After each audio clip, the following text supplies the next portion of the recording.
15 अगस्त 1947 को भारत को अंग्रेजी शासन से, अंग्रेजी राजनीति से आज़ादी मिली। इसीलिए आज के दिन को हम आज़ादी के रूप में सेलिब्रेट करते हैं और कहते हैं कि हम आज़ाद हैं। अंग्रेज चले गए, अंग्रेजी हुकूमत चली गई, अब हमारा अपना संविधान है, अपनी संसद है, अपनी सरकार है। तो फिर सवाल है कि क्या हम वास्तव में आज़ाद हैं?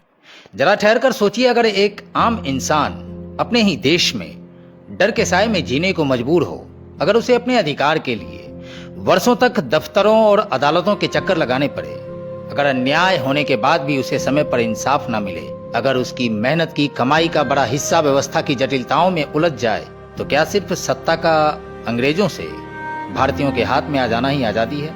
नहीं। आजादी सिर्फ झंडा फहराने का नाम नहीं है दोस्तों। आजादी सिर्फ अपना कानून बना लेने का नाम नहीं है।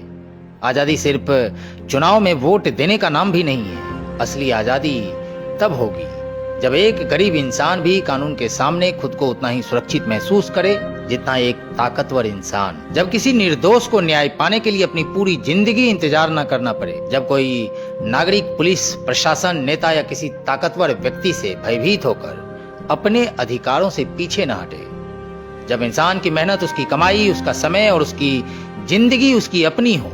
और सबसे बड़ी बात, जब सरकार नागरिक पर शासन करने वाली ताकत के रूप में नहीं बल्कि नागरिक की सेवा करने वाली व्यवस्था बन जाए, तब हम समझेंगे आजादी है। हमने अंग्रेजों से सत्ता तो छीन ली, लेकिन क्या हमने उस मानसिकता से आजादी पाई है जिसमें हम आम आदमी व्यवस्था के सामने खुद को छोटा समझते हैं? इसलिए आज की जरूरत एक ऐसी व्यवस्था की है जिसमें नागरिक स्वयं को मालिक समझे और सत्ता स्वयं को सेवक।